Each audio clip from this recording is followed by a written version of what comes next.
Bantu like, comment, subscribe, dan aktifkan lonceng notifikasi. Nah, Bapak Ibu sekalian, untuk tahun 2024 nanti kami sudah membuat rancangannya. Ini tahap finalisasi, mudah-mudahan paling lambat di akhir September nanti, prioritas penggunaan dana desa 2024 ini sudah terbit melalui Permen. Nah, sekedar gambaran untuk tahun 2024, prioritas penggunaan dana desa untuk bidang pembangunan dan pemberdayaan masyarakat ini prioritasnya diarahkan untuk percepatan pencapaian tujuan SDGs desa dan harus memberikan manfaat sebesarnya untuk masyarakat desa. Jadi, mohon maaf Bapak Ibu sekalian, prioritasnya ini masih tidak jauh beda dengan apa yang menjadi prioritas di tahun 2023. Kenapa? Karena kondisi desa kita pada tahun 2024 masih kurang lebih sama dengan kondisi di 2023 ini, sehingga apa yang menjadi prioritas, dan ini kita sudah melibatkan berbagai kementerian lembaga terkait untuk ikut mendiskusikan, memberikan masukan, memberikan saran. Jadi pertama adalah masih sekitar peningkatan kesejahteraan masyarakat desa. Ini muatannya atau isinya bisa pendirian, pengembangan, peningkatan kapasitas pengelola BUMDes atau BUMDes bersama. Peningkatan kapasitas pengelola BUMDes. Contohnya ada BUMDes yang mengelola yang punya potensi di desanya singkong misalnya. Bagaimana ditingkatkan kapasitas pengelolanya ini agar singkong yang baru dipanen ini tidak langsung dijual, tapi ada pengolahan di desa dulu. Entah itu keripik singkong atau apalah, yang jelas ada peningkatan kapasitas, ada tambahan ilmu yang diberikan kepada pengelola agar produk lokal yang dihasilkan ini tidak serta-merta dijual setelah panen, tapi ada pengolahan pasca panen. Pengembangan desa wisata, pengembangan usaha ekonomi produktif yang diutamakan yang dikelola oleh BUMDes atau BUMDes bersama. Desa wisata dan pengembangan ekonomi produktif ini tentunya diharapkan untuk selain memberikan ruang bagi masyarakat, ruang tempat kerja, membuka lapangan kerja bagi masyarakat, tentu juga diharapkan bisa meningkatkan nilai ekonomi yang ada di desa.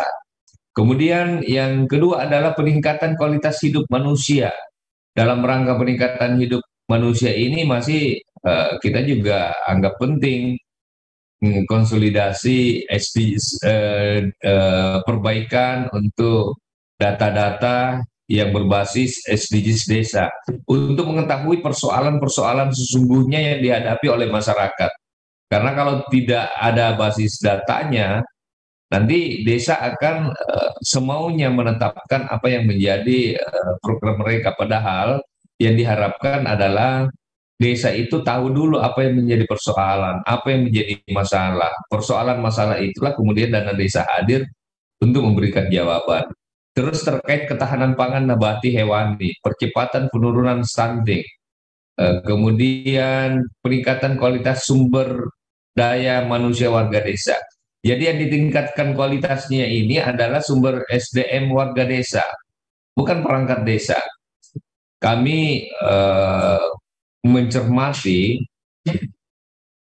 ada beberapa desa yang pengen bimtek-bimteknya itu kepala desa dengan menggunakan dana desa. Ini tidak produktif. Apalagi bimtek bisa dilaksanakan 2-3 kali dalam setahun. Ini pemborosan. Coba bayangkan kalau satu desa menganggarkan 15 juta dikali 75.000 desa, betapa banyaknya dana desa ini yang salah sasaran dan tidak menyentuh apa yang menjadi kebutuhan masyarakat. Kenapa saya katakan ini? Karena juga banyak desa, ada beberapa desa yang dikoordinir oleh kabupatennya, dinas BMD-nya untuk melakukan bimtek-bimtek.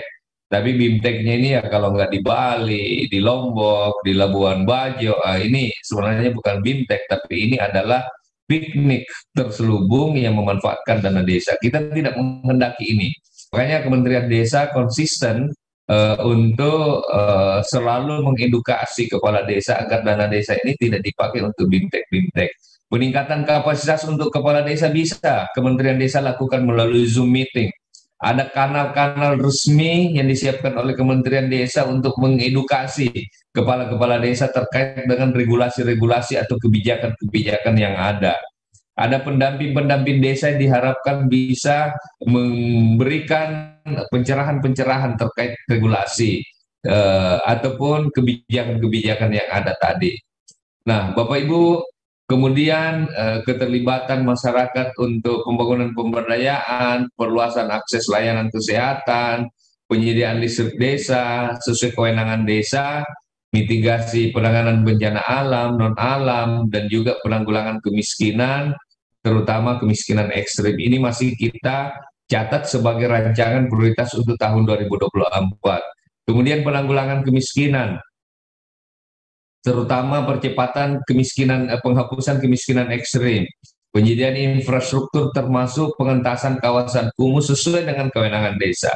Nah, Bapak Ibu, kegiatan yang menjadi fokus pemerintah di tahun anggaran berjalan ini dana desa untuk operasional pemerintah desa, kemudian tagging BLT desa untuk pengentasan kemiskinan ekstrim, kemudian tagging untuk ketahanan pangan nabati dan hewani, serta fokus untuk kebijakan penggunaan dana desa lainnya sesuai dengan peraturan perundangan mengenai perencanaan nasional dan alokasi TKD.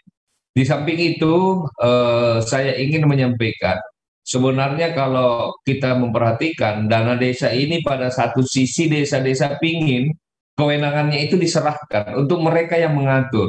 Tetapi kementerian lembaga juga banyak yang mengawal lahirnya Perpres, Inpres, dan kebijakan-kebijakan lain yang secara jelas mandat arahan Presiden untuk dana desa ini diatur dalam Impres dan Perpres serta kebijakan-kebijakan lain seperti yang saya sampaikan tadi. Contohnya, untuk optimalisasi pelaksanaan program jaminan kesehatan nasional itu sudah diterbitkan Impres nomor 1 2022 tentang optimalisasi pelaksanaan program jaminan kesehatan nasional. Di sana arahannya bahwa Menteri Desa PDTT menyusun menetapkan kebijakan penggunaan dana desa. Jadi langsung nunjuk ini untuk mendukung pelaksanaan program jaminan kesehatan nasional. Kemudian terkait pencegahan narkoba, ini juga sudah ada impresnya, Impres nomor 2 2020.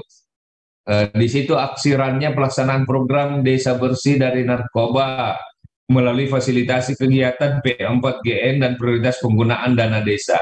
Itu sudah ada uraian arahannya di dalam Impres tersebut. Bantuan langsung tunai untuk PKTD.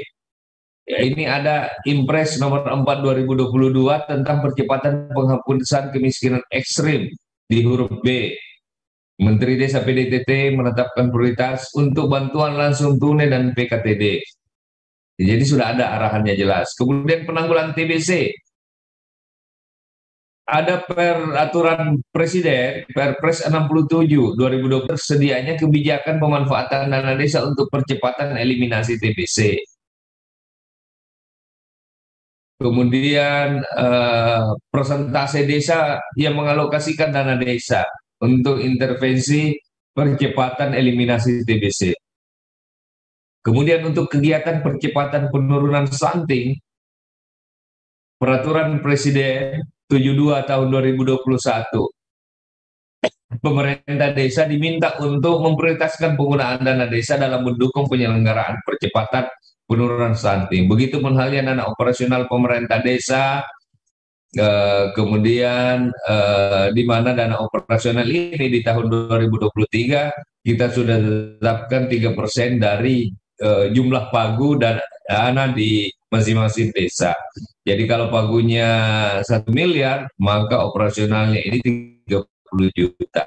Kemudian ketahanan pangan juga ada surat sekretaris kabinet di mana dalam ratas tentang pagu APBN itu Presiden memberikan arahan terkait penggunaan dana desa untuk ketahanan pangan. Yang intinya adalah untuk urusan yang berkaitan dengan krisis pangan diminta apabila pemanfaatan dana desa untuk krisis pangan ini dimungkinkan, maka penggunaan dana desa untuk infrastruktur desa agar dan harus fokus dan dialihkan kepada masalah pangan ini sesuai dengan kewenangan desa.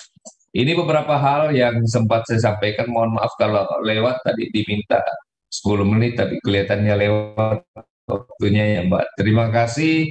Mohon maaf kalau ada yang kurang. Wassalamualaikum warahmatullahi wabarakatuh.